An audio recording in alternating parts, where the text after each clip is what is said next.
Assalamu alaikum, dear students. Today is 31st of August 2020 and it's class 10th, the subject Geography. Topic Resources and Development, which is the first very unit of Geography, or Geography we can say. School BHSS Pansgam, teacher in charge Mr. Nisar Ahmed Khaja, nickname Badr Rusum Khaja. तो dear students, आज हम एक नए subject की शुरुआत करने जा रहे हैं, फर्स्ट वेरी यूनिट, जिस सब्जेक्ट का नाम है जियोग्राफिया या जियोग्राफी वी कैन से। और इसका जो पहला यूनिट है, जो हमारा पहला यूनिट है जियोग्राफिया का, इसका नाम है रिसोर्सेज एंड डेवलपमेंट। रिसोर्सेज वसाइल एंड और डेवलपमेंट, इनकी प्रॉपर मैनेजमेंट, इनका अच्छी तरह से कंजर्व करना है, इनका तहफ़्फ़ुज़ करना है, इनको प्रॉपरली प्लान करना। तो in the today's topic we are going to discuss about some important terms before going through the topic about resources and development. प्यारे बच्चों, पहले जियोग्राफिया के बारे में जानने की कोशिश करेंगे। जियोग्राफी जो है basically it is derived from two Greek word geo and graphia, which means the measurement about the earth or to know about the earth's physical description. Yani geography is basically the subject which tells us about the earth's physical description. Earth, which is also known as a blue planet. अर्थ का दूसरा नाम जो है blue planet है, क्योंकि maximum it's जो area है या पोर्शन है, it is surrounded by water. More than 70% water, जो इसका जो एरिया है it is surrounded by water. Only 29 point something is dry. तो 70% आई थिंक 29% जो है 70.29% दैट इज वाटरी। तो this is why earth is known as a blue planet. तो first very term जो है ये एबायोटिक है। एबायोटिक रिसोर्सेज, एबायोटिक रिसोर्सेज क्या होता है? रिसोर्स एक टाइप है। पहले रिसोर्स को जानने की कोशिश करें। Resources are basically a source, ये एक जरिया होता है which simply satisfy our want या नीड। कोई भी चीज जो हमारी जरूरत को पूरा करती है, जिससे हमारी सेटिस्फेक्शन हो जाती है, जिससे हमारी एक जो वांट होती है, ख्वाहिश होती है, वो फिलफिल होती है, उसको हम रिसोर्स बोलते हैं। सपोज डियर स्टूडेंट्स, मेरे पास एक पेन है, ये एक रिसोर्स है, और पेन का जो मेन काम है ये लिखना है। इंक जो है ये भी एक रिसोर्स है, और जब मैं लिखता हूँ ये एक सोर्स बन जाता है मेरा, राइटिंग का सोर्स। इससे काम क्या काम होता है? Writing. This is used for writing. तो राइटिंग मेरे लिए एक सोर्स बन जाता है, पेन जो है ये एक रिसोर्स है। Then dear students, we have the first very term, that is abiotic resources. Abiotic resources, simply these are those resources which are non-living in nature. वो चीजें, वो वसाइल जो नॉन लिविंग है, जिनमें जान नहीं है, जो बेजान है, इनको हम बोलते हैं एबायोटिक रिसोर्सेज। जैसे मिसाल के तौर पर हम आयरन ओर की बात करेंगे, कॉपर की बात करेंगे, जिंक की बात करेंगे, एल्युमिनियम की बात करेंगे। ये सारे जो हैं ये एबायोटिक रिसोर्स है, या जिनको हम नॉन लिविंग कहते हैं। ये नॉन लिविंग रिसोर्स होते हैं, इनकी जिंदगी नहीं होती है। यूजेज इनका होता है इस्तेमाल, लेकिन जिंदगी नहीं होती। इसी के साथ दूसरा जो है बायोटिक रिसोर्स है। Biotic resource simply means those which have living things in nature. जो लिविंग थिंग्स इन नेचर हो, जैसे प्लांट्स हैं, एनिमल्स हैं, ये बायोटिक रिसोर्स है, जिनकी लाइफ है।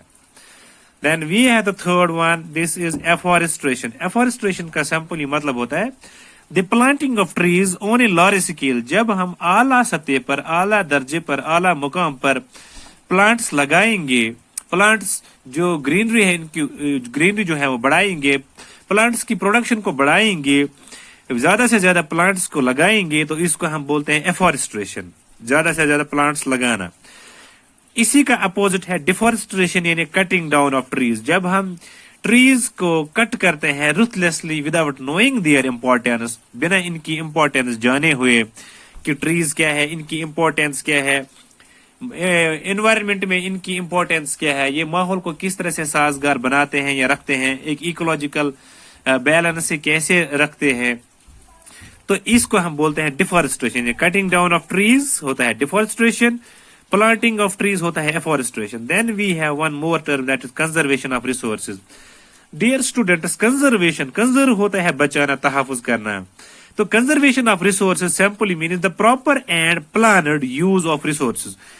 अगर हम प्रॉपर तरीके से रिसोर्स का यूज करेंगे या प्रॉपर प्लानिंग के साथ वसाइल का यूज करेंगे, दिमाग में हमने ये रखना है कि ये रिसोर्सेज जो है अल्लाह ताला की तरफ से एक बहुत ही इंपॉर्टेंट गिफ्ट है, बहुत ही यूनिक गिफ्ट है हमारे पास. जैसे वाटर की बात करेंगे, जब हम पानी पीते हैं तो हम टेप को खुला रखते हैं, नल. We should not let the tap open. अगर टैप का ये मकसद ये होता है कि इससे हम पानी हासिल करें, लो फिर क्या होता है, कहीं बार ये देखने को आया है कि फिर हम टैप को खुला ही रखते हैं, वो जो पानी होता है वो फिर जाया हो जाता है. हमने इसकी इंपॉर्टेंस को बढ़ा के रखना है. हमने दिमाग में ये रखना है कि हम इस पानी का बहुत ही ज्यादा इस्तेमाल जब करते हैं तो बाद में हमने ये भी सोचना है कि इस पानी को हमने बचा के भी रखना चाहिए, प्रॉपर प्लानिंग के साथ कंजर्व करना चाहिए, तहफुज करना चाहिए इनको, क्योंकि जो अपकमिंग जनरेशन है, जो फ्यूचर जनरेशन है, वो भी इस चीज से महरूम ना रहे, वो भी इस पानी से फायदा उठा सके. तो इस चीज को बोलते हैं हम कंजर्वेशन ऑफ रिसोर्सेज, यानी the proper and planned use of resources. रिसोर्सों का, वसाइलों का अच्छी तरह से तहफुज के साथ ख्याल रखना, उनका अच्छी तरह से इस्तेमाल करना, ये दिमाग में रखना कि अगर हम इन चीजों का यूज करते हैं, हम इनका इस्तेमाल करते हैं, तो आने वाली जनरेशन जो है, जो फ्यूचर जनरेशन है, वो भी इनसे महरूम ना हो, उनको भी ये वसाइल मिलने चाहिए. तो इसलिए इनका मैनेजमेंट, इनका कंजर्वेशन करना बहुत ही जरूरी है, इनको अच्छी तरह से इस्तेमाल करना जरूरी है. इसके बाद है फॉलो लैंड. ये फॉलो लैंड क्या होता है डियर स्टूडेंट्स? फॉलो लैंड हम कहेंगे land which is kept uncultivated for 2 to 3 years. वो जमीन जिसको हम 2 या 3 साल तक अनकल्टिवेटेड रखते हैं, इसमें काश्तकारी नहीं करते. मकसद यही होता है to restore it soil fertility. जो जरखेजी इस जमीन की खत्म हो जाती है जब हम इसका यूज करते हैं, तो वो सोइल फर्टिलिटी जो है वो वापस आ जाए. इसलिए हम इस लैंड को 2 या 3 साल तक ऐसे ही रखते हैं, अनकल्टिवेटेड रखते हैं. इसमें कोई भी सीड जो है हम सो नहीं करते, इसमें कोई भी प्रोडक्शन हम नहीं करते. इंटेंशन ये होता है कि इसकी जो सोइल फर्टिलिटी है, जमीन की जो जरखेजत है, वो फिर से स्टोर हो जाए और ये इस काबिल फिर से बन जाए कि इसमें ज्यादा से ज्यादा प्रोडक्शन हो. तो इसको हम बोलते हैं फॉलो लैंड. इसके बाद और एक टर्म है रिसोर्स प्लानिंग. रिसोर्स प्लानिंग अब आपको समझ में आया होगा कि वसाइलों का किस तरह से हमने इस्तेमाल करना है. Resource planning it is a strategy for proper use of resources.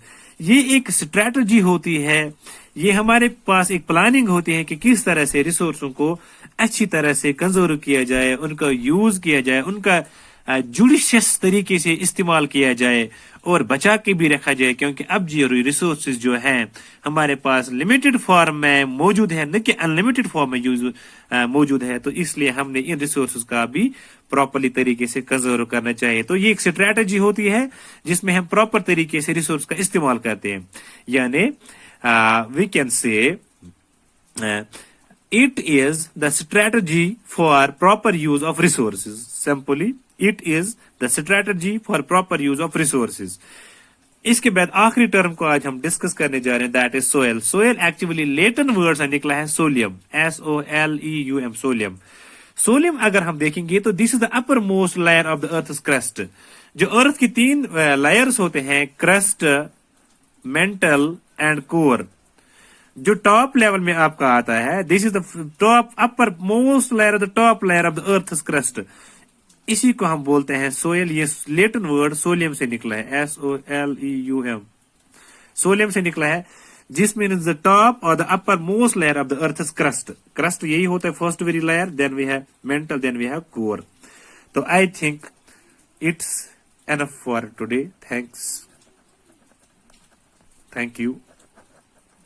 Have a nice day.